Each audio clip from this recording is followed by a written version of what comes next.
એક નાનું એવું રાજ્ય હતું. તે રાજ્યમાં રાજા રાજ કરતા હતા.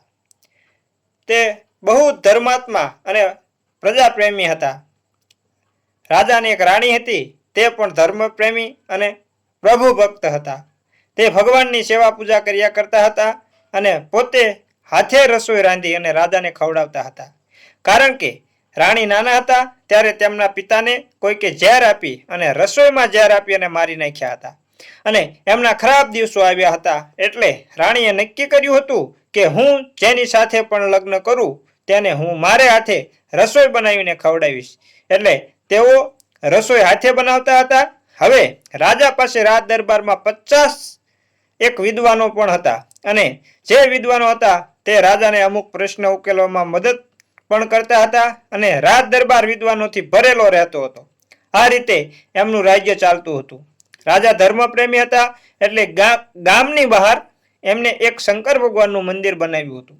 અને આ રાજા રાણી બંને રથમાં બેસી અને તે મંદિરે ભોળાનાથની પૂજા કરવા જતા હતા.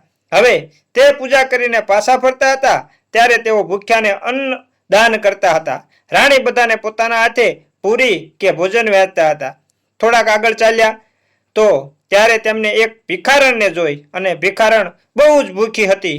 એટલે રાણીને દયા આવી ગઈ અને રથ ઊભો રખાયો અને પોતે રથમાંથી ઉતરી અને આ ભિખારણ હતી તેની પાસે ગયા અને આ ભિખારણને એક થાળીમાંથી તે ભોળાનાથને થાળ ધરાવવા લઈ ગયા હતા. તે થાળમાંથી તેમણે આ ભિખારણને એક પૂરી આપી. હવે જેવી પૂરી ભિખારણને આપી તો એક સંભળી આવી અને તે પૂરી લઈને આકાશ માર્ગે ચાલી ગઈ. રાણીને દયા આવી એટલે થાળમાં જે પૂરી હતી તે પણ આ ભિખારણને આપી. તો જેવી ભિખારણના હાથમાં પૂરી આપી કે એક કાગડો આવી અને આ પૂરી લઈને ચાલ્યો ગયો.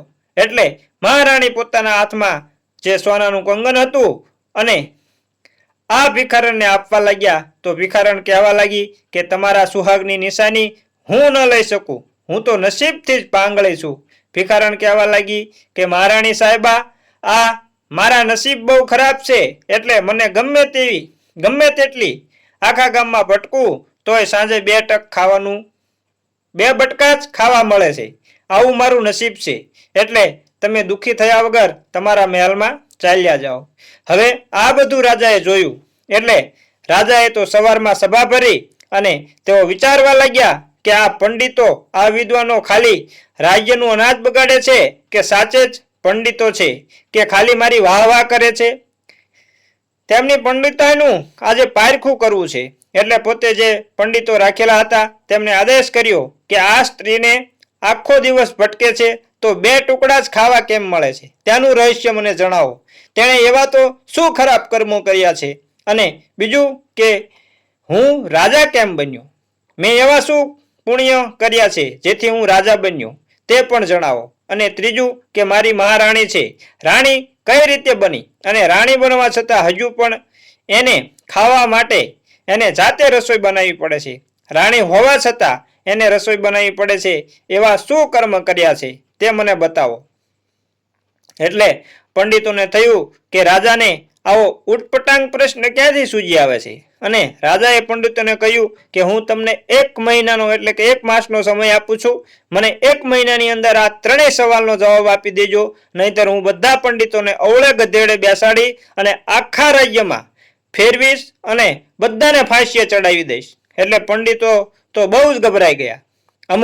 અમુક પંડિતો એ જવાબ પણ આપ્યો કે આ એમના તમારા કર્મોનું ફળ છે.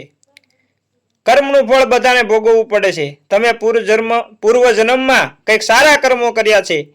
તે ભિખારીને ખરાબ કર્મો કર્યા હશે. પરંતુ રાજાને આ જવાબ સાચો લાગ્યો નહીં. એટલે હવે પંડિતો જ્યાં ત્યાં સવાલોનો જવાબ ગોતવા માટે મથવા માંડ્યા. પરંતુ તેમની પંડિતાઈ ચાલી નહીં.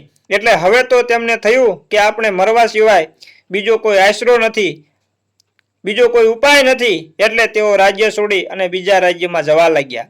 હવે આ રાજમાં 4 પંડિતો વધ્યા. તેમને થયું કે હવે દિવસો ટૂંકા હતા. તેમને થયું કે આપણે પણ ક્યાંક બહાર ચાલ્યા જવું પડશે. એટલે 4 પંડિતો નગરમાંથી નીકળી જંગલ તરફ ચાલતા થયા. હવે તે જંગલ તરફ જતા હતા ત્યાં તેમને એક ઋષિમુનિ મળ્યા અને તેમને થયું કે આ ઋષિમુનિ કાંઈક હલ બતાવશે આ પ્રશ્નનો. એટલે તેઓ ચારેય ઋષિમુનિ પાસે ગયા અને ઋષિમુનિ આગળ ગયા અને કહેવા લાગ્યા અને પોતે રડવા લાગ્યા અને રડતા રડતા કહેવા લાગ્યા કે રાજાએ પહેલા ત્રણેય પ્રશ્નો આ ઋષિને કહ્યા, અમને આ પ્રશ્નનો હલ બતાવો. એટલે ઋષિમુનિએ કહ્યું કે ચાલો હું તમારા રાજા પાસે આવું છું. એટલે ચારે પંડિત અને ઋષિ રાજા પાસે આવ્યા અને રાજાએ એમને પ્રણામ કર્યા અને આદર સત્કાર કર્યો અને આસન ઉપર બેસાડ્યા. અને આ મુનિ કહેવા લાગ્યા કે તમે આ પંડિતોને ખોટા હેરાન કરો છો. તમારા સવાલનો જવાબ સહેલો નથી, આ પંડિતો આપી ન શકે, પરંતુ એવું પણ નથી કે તમારા સવાલનો જવાબ કોઈ પણ ન આપી શકે. ઋષિએ કહ્યું કે આ તમારા સવાલનો જવાબ હું પણ ન આપી શકું, પણ અહીંથી દૂર 3 ગાંવ દૂર એક ઋષિમુનિ તપસ્યા કરે છે, તેની પાસે જાઓ તો તે તમને આ સવાલનો જવાબ આપશે, ત્યાં તમને આ સવાલનો જવાબ મળશે. એમ કહી આ ઋષિમુનિ જંગલમાં ચાલ્યા ગયા. હવે બીજે દિવસે રાજા તો તે ઋષિમુનિની શોધમાં નીકળી પડ્યા. ત્યાંથી 3 ગાંવ દૂર ચાલ્યા. ત્યાં ઋષિમુનિનો આશ્રય આવ્યો. રાજાએ આ ઋષિમુનિને પ્રણામ કર્યા અને સવાલ પૂછ્યો કે ભિખારણ છે તેને ખાવાનું કેમ નથી મળતું, હું રાજા કેમ બન્યો અને મારી રાણી હોવા છતાં એને રસોઈ કેમ બનાવવી પડે છે, એનું શું કારણ છે અને એવા શું કર્મો છે? તો તે ઋષિ હતા તેમને કહ્યું કે હું 1 વર્ષનું આગળ પાછળનું જણાવી શકું છું, મારી પાસે એટલી જ શક્તિ છે. પરંતુ તમારે જો વધારે જાણવું હોય તો અહીંથી 7 ગાંવ દૂર એક નગર શેઠ છે, એના ઘરે એક છોકરો છે, તે 7 વર્ષનો છે અને તે અત્યારે જ મૃત્યુ પામ્યો છે અને તેને બધા જંગલમાં પહાડી વિસ્તારમાં એને દફનાવવા માટે આવી રહ્યા છે. એને દફન કરી અને તેઓ ચાલ્યા જાય એટલે તમે તેને આ સવાલ પૂછજો. એટલે રાજા તો ત્યાંથી 7 ગાંવ ચાલ્યા કે ગામ આવ્યું અને તેમને જોયું કે આ શેઠનો દીકરો મૃત્યુ પામેલો હતો અને બધા ભેગા થઈ આ બાળકને દફનાવતા હતા. આ રાજાએ જોયું એટલે તેઓ દૂરથી ઊભા રહીને આ જોતા હતા. એટલે જેવા તેઓ દફનાવીને ચાલ્યા ગયા કે રાજાએ આ બાળકને દાટેલો હતો ત્યાં પહોંચી ગયા તો બાળક તરત અંદરથી બહાર આવી ગયું અને કહેવા લાગ્યું કે મને બહુ જ નીંદર આવે છે, તમે શા માટે આવ્યા છો? જે સવાલ હોય તે મને જલ્દી કહો, નહીતર મને ઊંઘ આવી જશે. એટલે રાજાએ તો તરત આ 3 સવાલો પૂછ્યા કે મારા રાજ્યમાં એક ભિખારણ છે, તે આખો દિવસ ભટકે છે, પણ તેને 2 ટકનું ખાવાનું 2 બટકા જ ખાવાનું મળે છે અને હું રાજા કઈ રીતે બન્યો, મેં કેવા કર્મો કર્યા છે અને મારી રાણી કઈ રીતે બની અને તેને એવા શું કર્મો કર્યા છે કે રાણી હોવા છતાં એને રસોઈ હાથે બનાવવી પડે છે. એટલે જે નાનું બાળક હતું તે ફટાફટ બોલવા લાગ્યું કે એક જંગલમાં એક અપાહિજ ઋષિ મુનિ રહેતા હતા અને તેઓ હલનચલન કે ભિક્ષાવૃત્તિ કરી શકે તેમ ન હતા. ત્યાં આપણે 3 એમના શિષ્ય હતા, આપણે 3 સંન્યાસી હતા કે હું, તમે અને જે પહેલા તમને ઋષિ મુનિએ અહીંયા મોકલ્યા છે તે 3 સંન્યાસી આ ઋષિની સેવા કરતા હતા અને આપણે એમની પાસે જ્ઞાન પ્રાપ્ત કરતા હતા, શિક્ષા ગ્રહણ કરતા હતા. હવે એક વખત એવું બને છે કે આપણને આ ઋષિએ ઉત્તર દિશામાં ભિક્ષાવૃત્તિ કરવા માટે આપણને મોકલ્યા અને આપણે 3 દિશામાં એક ગામ ઉત્તર દિશામાં એક ગામ હતું, તે ગામમાં ગયા અને તે ગામમાં એક ઘરે ગયા તો એક સ્ત્રી આપણને 3ને ભરપેટ ભોજન જમાડ્યું. તે સ્ત્રીએ તમને ખાવા માટે ભાતું પણ આપ્યું અને જે તે સ્ત્રી હતી તે તમને જોઈ અને તમને પ્રેમ કરવા લાગી હતી. પછી આપણે 3 આશ્રમમાં આવ્યા અને તમને જે ભાતું આપ્યું હતું તે તમે ખાધું નહીં અને તે આપણા ગુરુને તમે ખવડાવી દીધું. પછી બીજે દિવસે આપણા ગુરુએ આપણને દક્ષિણ દિશામાં ભિક્ષાવૃત્તિ કરવા માટે મોકલ્યા હતા. હવે દક્ષિણ દિશામાં જે ગામના લોકો હતા તે બધા હટ્ટાકટ્ટા અને તંદુરસ્ત હતા. તે આપણા આશ્રમમાં આવતા પંડિતો હતા. તેઓ આપણા ગુરુને કહેતા કે અમારા ગામમાં પણ ક્યારેક ક્યારેક ભિક્ષાવૃત્તિ કરવા માટે આવો. એટલે આપણે 3 આ ગામમાં ભિક્ષાવૃત્તિ કરવા માટે ગયા તો આપણને જોઈ ગામના લોકોએ બારણા, એટલે આ માણસોએ જે હતા પુરુષ હતા તેમણે બારણા બંધ કરી દીધા હતા, પરંતુ સ્ત્રીઓ બહુ દયાળુ હતી એટલે તેમણે પુરુષથી છુપાવી અને આપણને ભોજન આપ્યું હતું અને આપણે આપણા ગુરુ માટે પણ ભોજન લાવ્યા હતા. પછી બીજા દિવસ આપણે ઋષિમુનિએ પૂર્વ દિશામાં ભિક્ષાવૃત્તિ માટે મોકલ્યા હતા. તો તે ગામના લોકો નિર્દય હતા. તેમણે આપણને ભિક્ષા આપી નહીં, પરંતુ ગામની બહાર આવ્યા તો ગામની બહાર એક વેશ્યા રહેતી હતી. તેણે આપણને ભિક્ષાવૃત્તિ કરવા માટે ગયા અને એવા આપણે ગયા તો આ ગુણિકાએ આપણને ત્રણેયને સંભોગ કરવા માટે કહ્યું, પરંતુ આપણે ત્રણેય સંભોગની ના પાડી. એટલે આ ગુણિકા હતી તે બહુ જ ક્રોધે ભરાઈ અને અંદર ગઈ અને 3 રોટલી લઈ બહાર આવી. બહાર આવ્યા પછી આપણને ત્રણેયને કહ્યું કે તમે જોળી ફેલાવો એટલે હું તમને આ રોટલી આપી દઉં. એટલે જેવી જોળી ફેલાવી કે મોટા ભાઈએ જોળી ફેલાવી તો જોળીમાં રોટલી નાખવાને બદલે તે રોટલી ખાઈ ગઈ. પછી બીજા ભાઈએ જોળી ફેલાવી તો તેને પણ એમ જ કર્યું અને જોળીમાં રોટલી નાખી અને પોતે ખાઈ ગઈ. પછી ત્રીજા ભાઈને પણ એમ જ કર્યું. તે અડધી રોટલી ખાઈ ગઈ અને ત્રણેયને થોડું ટુકડો કરી અને આપી દીધો. પરંતુ અમે 2 ભાઈઓએ એ રોટલીના ટુકડા ત્યાં ફેંકી દીધા. પરંતુ તમે તે ટુકડો લઈ અને આપણા જે ગુરુ હતા તેમને તમે ખવડાવ્યો. પછી ચોથા દિવસે પશ્ચિમ દિશામાં આપણે ભિક્ષાવૃત્તિ કરવા માટે મોકલ્યા, પરંતુ તે દિશામાં બહુ જ ગરીબ માણસો રહેતા હતા. એટલે ભિક્ષાવૃત્તિ કરવા જઈએ ત્યારે તેઓ આપણી પાછળ પડતા. તો આપણા ગુરુએ આપણને 3 દિવસ પશ્ચિમ દિશામાં ભિક્ષાવૃત્તિ કરવા માટે મોકલ્યા. તો એક દિવસ એક વૃદ્ધ સ્ત્રીએ આપણને 3 રોટલી આપી.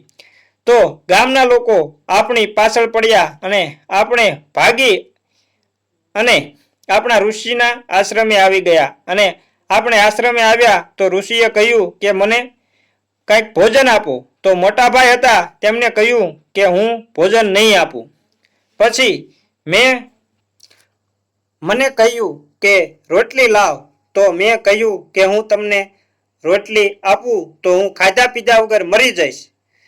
તમને ભોજન માટે કહ્યું તો તમે આ ગુરુને રોટલી ખવડાવી એટલે તમને આશીર્વાદ આપ્યા. અને તેઓ કહેવા લાગ્યા કે આ રાજ્યનો રાજા બનીશ, તું આ રાજ્યનો રાજા બનીશ. અને મને કહ્યું કે તું જન્મ મરતો રહીશ, કારણ કે તે કહ્યું કે હું મરી જઈશ એટલે તું 5 વર્ષ જીવતો રહીશ અને પછી મરી જઈશ.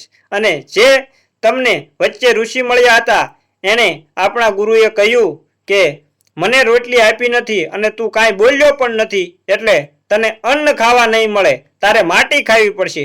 અને આપણે પૂર્વ દિશામાં ભિક્ષાવૃત્તિ કરવા જતા હતા ત્યાં આગળ જે પેલી ગુણિકા હતી એને આપણને ત્રણેયને રોટલી દેખાડી અને જોળીમાં નાખવાને બદલે પોતે ખાઈ ગઈ હતી. અને છેલ્લે અડધી રોટલી વધી હતી તેના 3 કટકા કરી આપણને ત્રણેયને આપ્યા હતા. તે જ આ ભિખારણ બની છે. એટલે તેને ખાવાનું નસીબ નથી થતું અને તેને 2 બટકા જ ખાવાનું મળે છે. આગળ તમારી મહારાણી જે આપણે ઉત્તર દિશામાં જતા હતા અને આપણને ત્રણેયને ભરપેટ ભોજન જમાડતી હતી અને જે ભાતું આપતી હતી તે જ તમારી રાણી છે. અને એ વખતે પણ તે તમને પ્યાર કરતી હતી. એટલે આ જન્મે પણ તમારી રાણી થઈ છે અને તમને તે પોતાના હાથે ભોજન બનાવીને જમાડે છે. તમારી સભામાં પંડિતો છે તે આપણા દક્ષિણ દિશામાં ભિક્ષાવૃત્તિ કરવા જતા હતા અને બારણા બંધ કરી દેતા હતા. તે હટ્ટા-કટ્ટા પંડિતો છે, એટલે જ તે આજે દરની ઠોકર ખાય છે. અને તેમની પત્નીઓના પુણ્યના હિસાબે તમારા રાજ્યમાં તેઓ પંડિત બન્યા હતા. અને જે ચીલ કૌવા જે બાયના હાથમાં પૂરીઓ લઈને ચાલ્યા જાય છે તે આપણને પશ્ચિમ દિશામાં ભિક્ષાવૃત્તિ કરવા જતા હતા ત્યારે આપણી પાછળ પડતા હતા. તે ગામના લોકો છે જે આપણી પાસેથી રોટલી લેવા માટે આપણી પાછળ પડતા હતા.